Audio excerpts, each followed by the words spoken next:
Welcome back to Debut Writers. Today we have New York Times bestseller Ginny Myers Sain with us to talk about her journey and experience as a traditionally published author. Welcome, Ginny. We're so excited you're here and can't wait to get into more about why you decided to write, your vision you created for yourself, and your advice for aspiring authors.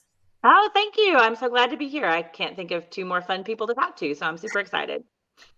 So, for those of you who don't know, we met Ginny at a conference, a book festival down in Miami, and we were instant besties. So we've just loved talking to Ginny and learning about her journey, how she became an author. It's just is such a fascinating story. So I feel like we should start there. So you have like a series of books now, but talk to us about your journey from like how you started writing to publication. Sure, yeah. I never saw myself as a writer. I always wrote some, from high school, junior high and high school on, and got, some attention for it and knew that I was a pretty good writer. I come from a family of writers, but my art form of choice was always the theater. I have a degree in theater. That's what I studied in college. And that's what I've done my whole life, really, is direct plays and musicals and teach acting. So I was really always into that. And I swore I'd never be a writer, even though, like I said, I come from a family of writers and it was always kind of in my DNA. But, some things happened and life changes happened. And I had moved back to Oklahoma. I'd been teaching and directing in Arkansas for a long time. Moved back to Oklahoma to be closer to my mom and my sister because that's where I was from. And, I didn't really know anybody, but my mother, who is a writer as well, she has a lot of middle grade novels. Hers are mostly historical fiction. She said, why don't you come hang out with me at these writers meetings that I run? Because the worst that could happen is you could meet some cool people. Creative people are creative people, and you might find some people you really enjoy. So I was like, okay, well, I will go, but I'm definitely not writing. I'm just going for the cookies and the snacks, and that's it. But I did meet some cool people. So, I always tell people that what happened is I fell in with the wrong crowd. I fell in with this group of writers. And if you fall in with a group of writers, they're going to keep asking you what you're writing. And if you keep saying nothing, then they keep giving you the side eye about just coming and eating their cookies. So I decided I better, start writing something. And I knew that because I'd taught and directed theater with high school students for so long, for so many years, and loved those kids so much. Those were the voices I heard in my head. And I knew those were the stories I wanted to tell and the audience I wanted to write for. So I decided to try writing some YA. And I messed with it a while and I got some really good feedback at conferences and critiques, and things. And then COVID happened, and all the theater I was doing shut down immediately, instantly, And for the first time in my life, I didn't really have a creative outlet. I wasn't really doing anything creative. And I thought, well, if I'm going to get serious about finishing this book, this is my chance. When else am I going to have like 4 months locked in my house alone? Hopefully never.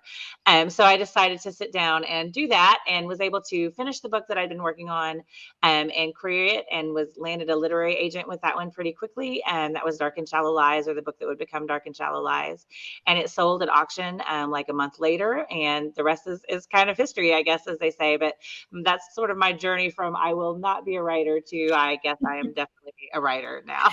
I love it because it's so true. I really do like how, though, in all that, something that we'll be talking to debut writers about and what we've kind of talked about on the first series is finding that community, having that support. And like, they kind of badgered you into writing. If it makes you feel any better, I got badgered into writing my YA fantasy novel by my students over years of them like, are you going to write the story, Yeah. Miss McDonald?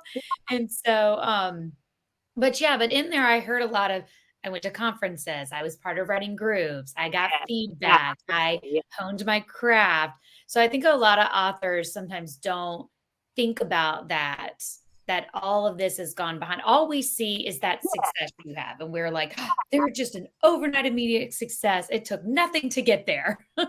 Right. I think, I tell people once it happened really fast for me. And it did happen unusually fast as far as the getting the agent and then going on sub was very short. Like all of that was very short.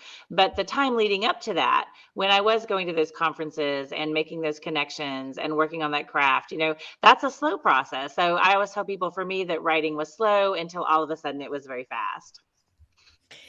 Yes. I feel like there's it's like it's either going like turtle speed or it's like cheetah, and you're just like, it's hard to Right. keep up and know like when you're going fast, when you're going slow, because yeah, the Yes. publication process, it's just, it can be a whirlwind. And then you can sit there and be like, is anything gonna ever happen? Yeah. It can be the slowest business in the world for sure. Yeah.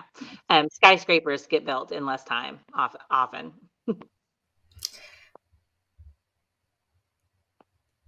And I think you're muted.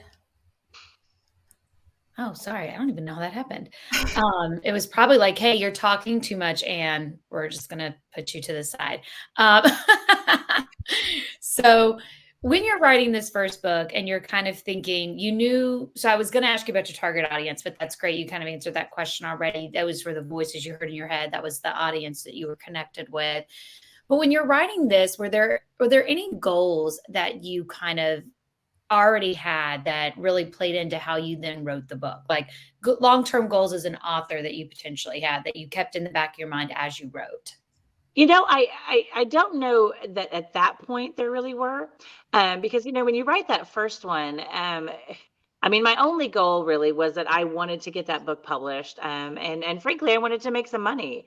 I had a kid that was going to go to college, and I had some other things going on, and I didn't want to get a real job. I'd always worked in the theater, and the idea of getting a job where I had to go into an office at a certain time every day and like dress up, I was like, I'm not into that.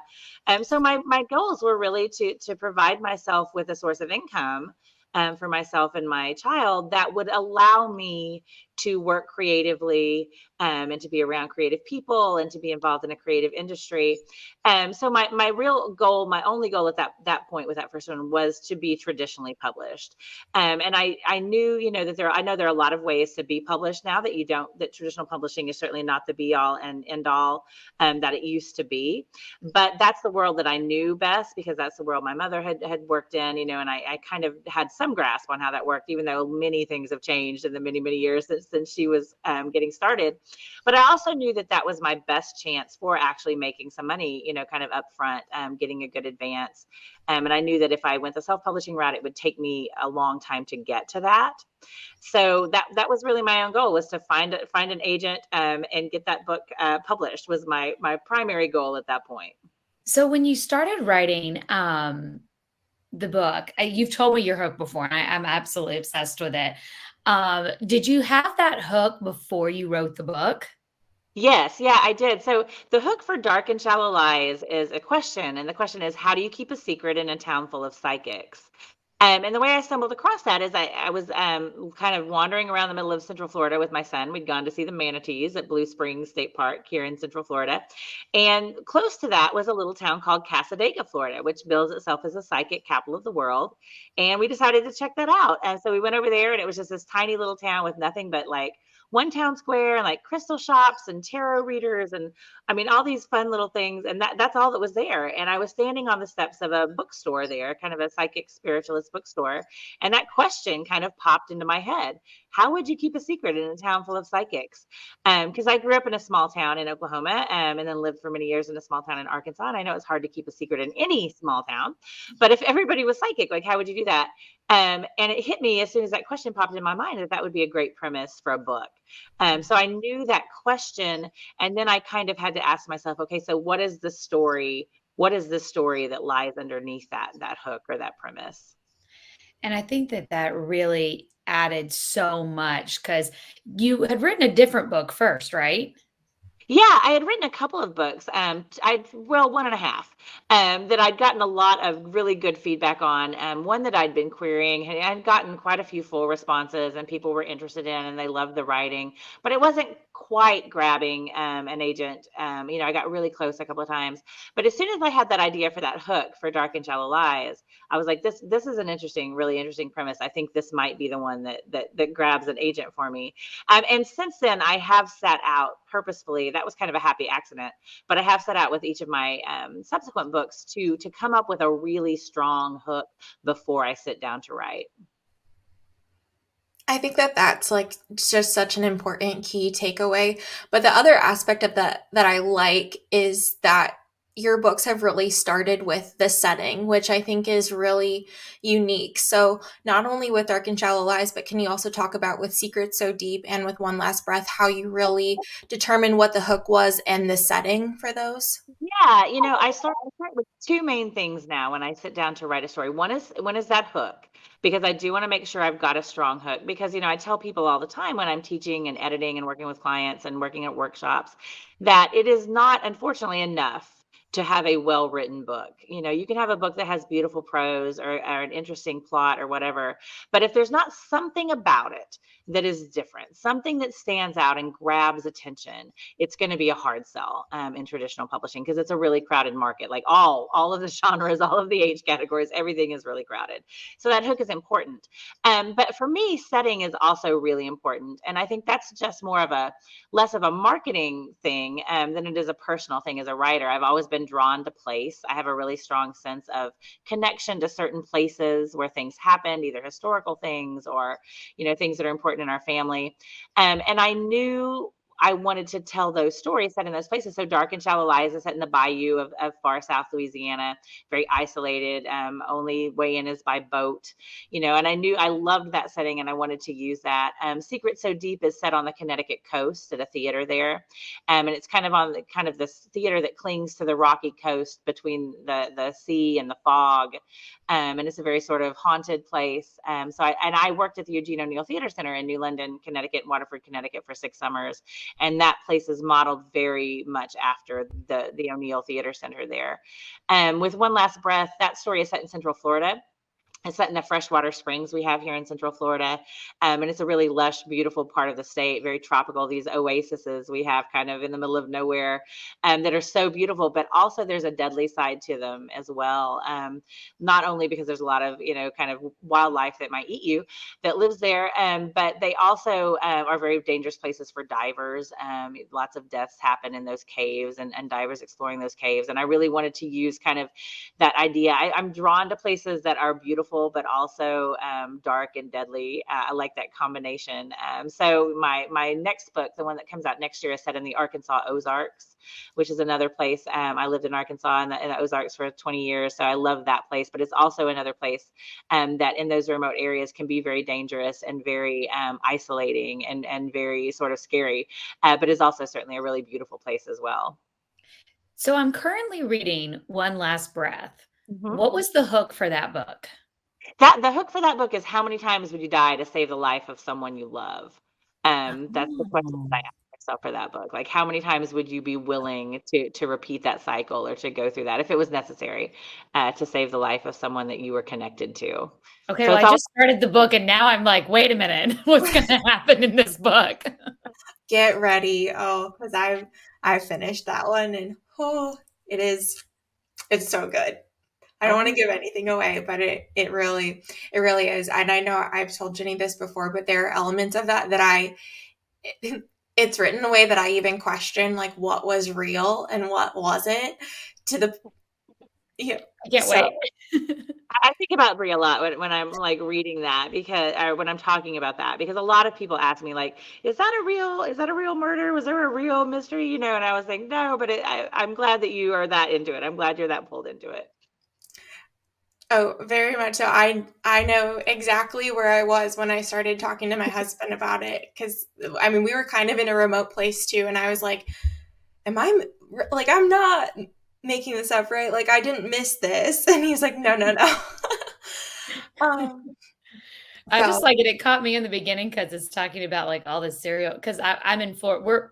We're all in Florida, and it started talking about the serial killers in Florida. And I was like, yeah, we got a couple. Because that's Right. I love how when I'm reading your books, they really do carry that suspense of that hook. And so I think you do just such a beautiful job with that. So when you're looking at, you've written multiple books and you said, you really try to focus on that hook, which FYI, now every book idea I have, I'm like, what's the hook though? what if I can't think of a good hook, I'm not writing it. So Right. That's what I tell people, for writers, not only does it help you make sure that your book has something that's going to pop it out, but it also really forces you to focus and laser beam, like narrow that book down. And I always know when I ask someone who's writing, okay, so what's that book about? And then they give me like a 5 paragraph description, that they haven't focused that idea yet, that it's not quite focused in their head. yes, that's my problem with my first book. People ask me and I'm like, I really got to think of a good hook for this book. My favorite Like, so thing now that's my mission. my favorite thing to say, and I got this from Rose Friel, who is like a publishing matchmaker, but she always says like those are the books that have an identity crisis. And I'm like, and I say that all the time now. So if people can't really narrow it down, I immediately think, oh, your book has an identity Yeah. crisis. The other way that I always tell writers to narrow their focus down is to try to sit down before they write that novel and write flap copy or jacket copy for it. Because that will force you to make sure you've got a focus idea and you really know the core of what that story is. Absolutely. I think that that's good advice. Another thing that I've been able to hear you talk about too, and you mentioned like your theater experience and even having a setting that takes place at a theater. How do you think that that has contributed or influenced your writing? I think more than I realized at first. At first I would have said, I'm sure that it has some influence, but now I realize that it actually has a lot of influence. And I think partly one of the main way, probably the two main ways, is that I spent years and years as a director and an actor internalizing story structure, and really analyzing and taking apart and working with the way stories are put together, which really forces you to have a really good understanding of the components of a story, and the order they need to happen in and how you can play with that structure, and change it around. Also, the other really big way I think is in the way that I write dialogue. Playwrights, another a tip I always give writers is if you want to learn to write dialogue, read plays. And I think working with plays for so many years, I really learned how playwrights use dialogue in a really special way. And because if you think about it, in a play, that's all you have is dialogue. There is no narration. There's no character thoughts. There's no narrator who's talking to you or laying out the scene. There's no description. There's only dialogue. So every bit of plot development, every bit of character development, every bit of character relationship, that all has to come through dialogue. And it can't be 15 hours long. It has to be a story that is told like in 2 hours in dialogue. So playwrights really know how to write sharp, succinct, focused dialogue that does a lot of heavy lifting, that moves the plot forward and reveals character and relationship, and gets in the backstory. So I think that that's one of the other ways, is that I carry that sort of playwright use of dialogue over into the dialogue that I write. So how would you, with the multiple books, you've had success with all of them, how are you how are you kind of maintaining that success, do you feel? Like, what are things that you're doing to, like, keep moving along as a successful author? Well, you know, I, I I have a lot of help in that. I've got a great agent, a really good agent, and I always tell people, no agent is better than a bad agent. But a great agent makes a world of difference. And I have a spectacular agent. My agent is Pete Knapp at Park and Fine Literary, and he's a really good a vision sort of a vision maker, as far as like a long-term career, and he really wants to work with his writers, not for a book, but for the arc of something that will go on way beyond that. So he's always asking questions about what I'm working on, and talking to me about what we could do, or maybe we'll try this, or maybe we'll try this. And his vision for my career honestly is much bigger than mine would have been on my own. And that's really nice. When he took me on with Dark and Shallow Lies, he said, listen, right up front, as soon as he got that manuscript and I signed on with him, I think we can sell this at auction. I think it can be a huge deal. I think we can sell it in a multi-deal, to a big publisher. And I never would have, I would have thought, listen, I'm glad to sell this thing anywhere. So let's say anywhere for like whatever, for anybody who'll buy it. But he had such a big vision and such a clear vision of it, that I think it can be really helpful to have someone who sees your work and your potential and your future, maybe in broader terms than you would dare to see them for yourself. Does that make sense? Um, so I think that that's one thing that has been extremely helpful. So how did you go about getting this agent? Uh, I was a slush pile query. I was querying agents, when I finished up Dark and Shallow Lies. I started querying agents. I queried a pretty good handful, and I had 6 or 7 full requests out of that first batch of queries. And then I did have one agent who wanted to sign on with me, and when she wanted to sign, we had a great conversation. I went back to all of the other agents who had the full and said, "Listen, someone else is offering representation for this. If you want to read it, I've got like 10 days to get back to her." And that was 4th of July weekend, and Pete actually emailed me back and he said, "I will read this book this weekend, I promise, and I will get back to you." And I thought, this is 4th of July weekend. There's no way. This poor guy is going to read this book over 4th of July weekend and get back to me, but he did. And I ended up having about 7 agent offers for that book, and was able to pick the one that I really wanted to go with. And honestly, I went with Pete because he was a big deal maker. He had a reputation for making really, really big deals on really big books. And like I said, his vision and his enthusiasm were just way beyond the scope of what I had for myself. And that enthusiasm, when you find someone who is really an enthusiastic champion of your work, as any kind of writer, whether you're a theater artist or a writer or a musician, that's such a relief to think, oh my gosh, here is someone who is not me or my mother, who sees the potential for this piece of art, and that's really exciting. So just having someone who was on board with that was huge. So it's called debut writers. So a lot of the people who listen are just brand new writers. They're just getting started. What are some things that some knowledge that you can pass along to really help them achieve kind of what you've achieved with your career? Because let's be honest, this is every writer's dream, right? The big agent, the big deal, New York Times best-selling author. Like this is what everybody wants. Yeah. I would say the main piece of advice I would give is to find a way to control the things that are in your control. And the things that are in your control are the quality of the work that you are doing, the attention you pay to your craft, the way you treat other people in the literary world, whether that's other writers or agents or people that are just getting started or readers. You control those things. You control the work that you're doing and the way you treat people, and the way you kind of are seen in the world. There are a lot of things you cannot control. You cannot control necessarily, getting an agent in a lot of ways is out of your control. Even if that book is great, they get so many queries. There's so much luck involved in so much of it. Getting that book into the right hands at the right time. Um, you can't control whether an editor is going to pick it up. Excuse me. So, there's so much that is out of your control. And I think you've got to find a way to say, the only control I have is over the work that I'm doing and the way I treat the people that I come across. Everything else is kind of going to be up to fate and luck, and hopefully things land in the right place. But if they don't, you just keep working and you keep going and you keep doing the best work and treating people right, and hopefully things eventually line up. You're muted again, Anne. That's great advice. It is. I feel like it touches on so many important aspects of this as a whole. So you did, and you talked a lot about the community that supported it, but you also put in a lot of work to like travel around and talk to different people.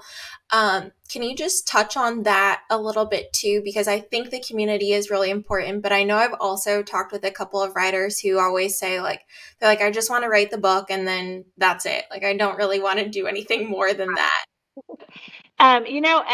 Unfortunately, that's not really the way it works anymore. Unless you happen to be like, some huge, huge, huge name already, um, you're going to have to kind of be the face behind those pages.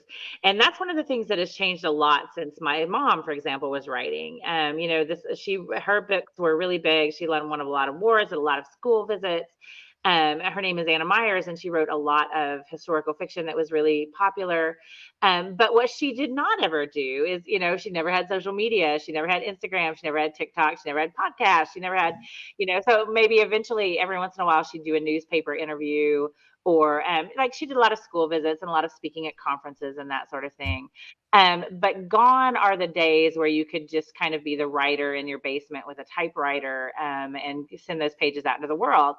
And for me, that's not a problem, because I, come from that theater background. I love to talk to people. I'm comfortable talking to big groups. I do a lot of conference workshops and teaching, because I've always been a teacher and director. It's natural for me to sort of transfer that, from theater to writing.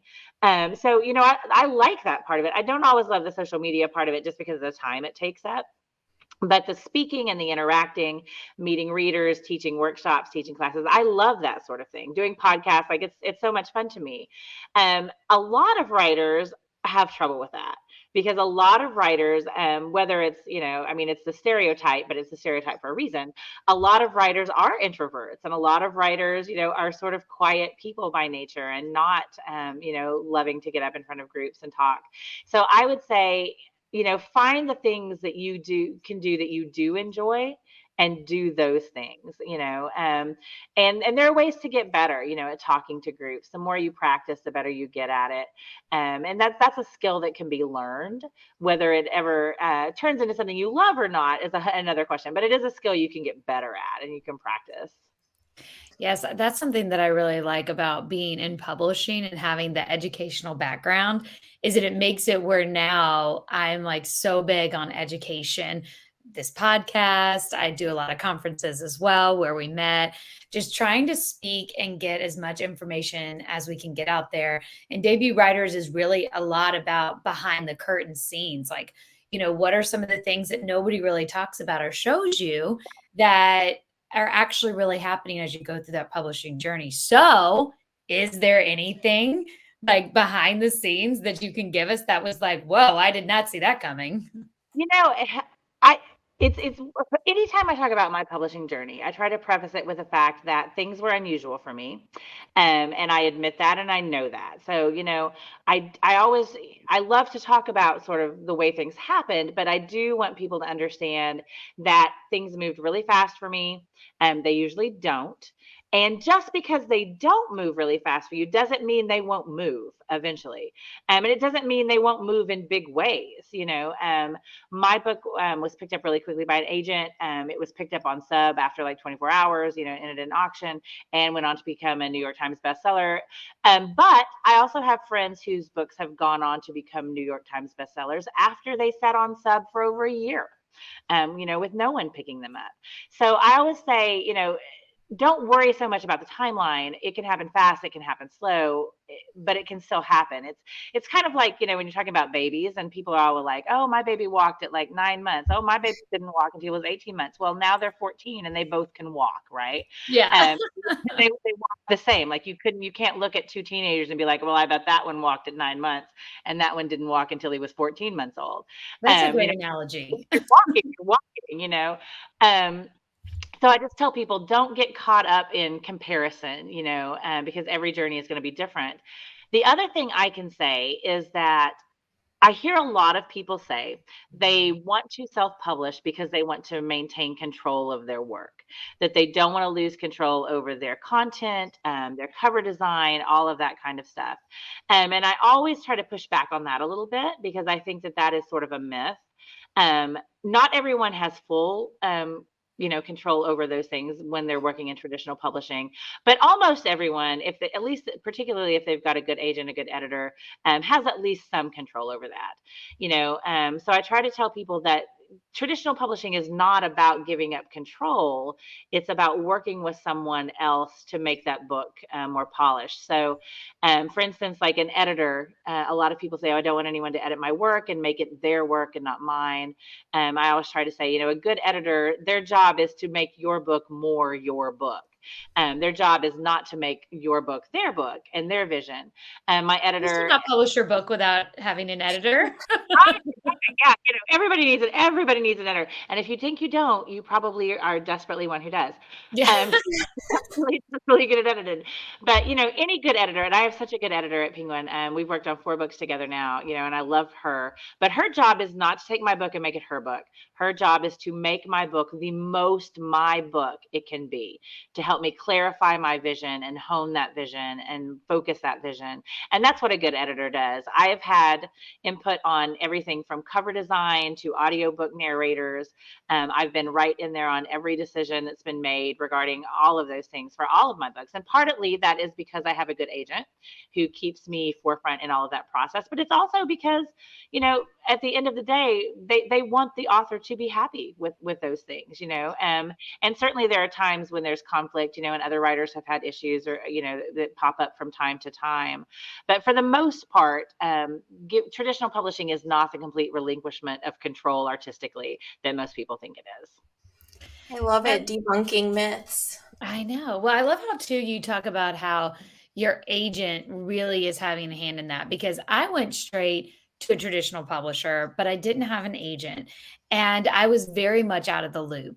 Yeah. And so looking back, it's kind of like, was that more so that I allowed myself to be out of the loop and I didn't press in a little bit more? Yeah, I think, originally, this is another thing I've learned. I thought, okay, I've got this great agent. His job is to sell this book in a big deal, which he did. And now he'll kind of step back out of the way and until it's time to come forward and we'll sell another book, hopefully, and then he'll kind of disappear. And that has not been the case at all. Pete is copied on every email that goes back and forth between me and my editor, between me and my design team, between me and my audiobook team, between me and the marketing people. He's right in the middle of everything. And if there's ever a problem or a situation that isn't quite working the way we wanted to, then he's the one that is the bad guy. He's the one that has to go in. He's the one that goes in and says, no, no, no, no, no, that we don't like this, or we want to look at this again. So that's really his job, is to be much more involved in every step of that process, and really the one that fights for me in those rooms that I'm not always in, especially as a debut. There were things I would never have known to look for or ask for or push back against. And he's been absolutely indispensable in that process. I mean, although I know things happen very quickly for you and it is sort of this like Cinderella-esque type story, I do appreciate you still went through like the entire process that if you want to be traditionally published, like you should, people should aim for that and aim for a partner like he is. That's really, really cool. So you were just making me think about how you're talking about, friends that have also, they've done this and it's taken a lot longer. And it just popped in my head because this was like the book that took off in the past couple of years. But Lessons in Chemistry by Bonnie Garmis, like if you look into that, she was rejected 98 times for her book. And then, I mean, it took off, became a bestseller, was Yeah. adapted into an Apple TV series. Like, so just talking about someone who this was her first book, like she didn't have anything else out in the world, but someone that was committed and stuck to it. And like, look at what that book is now. Well, and maybe that's another thing, Jenny, that you have control over too. Like you have control over, like you said, the way you treat people in your craft and like honing that. But you also have control over your ability to like keep moving forward, like, Yeah. not to get discouraged, to continue to reach out and understand the industry. Let me also say that I think that may be another way that my theater background was helpful. Theater by the what it is, it is an art form of rejection. It is, we audition, we get rejected, we audition, we get rejected, we audition, we get rejected. And we get used to that and we just accept that as part of the deal. You're not going to get every audition you walk into. You're not going to land the role you want all the time. Sometimes you want that lead, you're going to be in the chorus. And I think coming from a place where rejection was not new or foreign to me by any means, was helpful, in that querying process. And also the idea of being edited to me felt like it made a lot of sense because, in the theater, we always work with a director. There's a reason a group of actors doesn't get on stage and do a play by themselves. They need a director who can stand back, who can see the whole picture, who can tie it all together, make sure all the moving parts are moving together. And that's very much what an editor does. So I think that even more than just the way I write, the way I understand how art works and the rejection that's involved and the critical lens that is needed, kind of the distance. That's probably been something that's influenced the way I think about writing and editing and publishing in general. It's interesting because so ever since we met you and started talking to you, I've now talked to a couple of other authors who also have a theater background too. And so that's just been really interesting to me because I'd never thought about it. And then all of a sudden I'm talking with you, I'm talking with Adib Karam, I'm talking with Allison Larkin, Mhm. all of these people that either went to school for theater or had experience in theater too. And I love that we touched on how it impacts the actual writing itself, but you're right, there are other characteristics that you probably have from that have influenced your entire approach to being Yes. an author. I To me, it's just something everyone, like anyone that wants to be in this, needs to know, like the Mhm. tenacity and the persistence Yes. that you have to have, and you have to be okay with no. You have to accept it and be able to move on. You you have to be okay with it, and you have to know that it's part of the process and it's built into the process, so you have to expect it, know that it's going to happen to you, and kind of shake it off, yeah, and get up and write the next thing or work on the next chapter or send the next query. And that can be daunting, and I know a lot of people who say, oh, I queried a little bit, I sent out 10 queries, I got 10 rejections, I gave up. And I'm thinking, oh man, you were only like 5,000 short. If you'd have kept going, you could have been there. But if you are if you are a person to give up easily, then yeah, this is going to be a real tough road. Not your place. So Jenny, speaking of that, since your debut novel wasn't the first novel you wrote or queried, like what kind of made you put the other book aside and say, you know what, that's just not the one. Let me do this one. I was still querying that first book actually, when I sold Dark and Tell Lies. So I had the full out with some people on that one. And it was just that I knew instinctively that once I had that idea for Dark and Tell Lies, that the premise and the hook were not as strong. The writing, I think, was just as strong, but that premise and the hook were not as strong.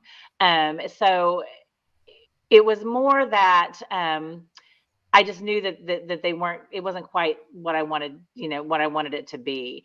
And it didn't, once I had Dark and Shallow Lies, I knew that particular sort of blend of thriller mystery, kind of dark, twisty mystery, with that blend of a little bit of the paranormal or the supernatural, just a hint of something kind of otherworldly, was kind of the recipe that worked for me.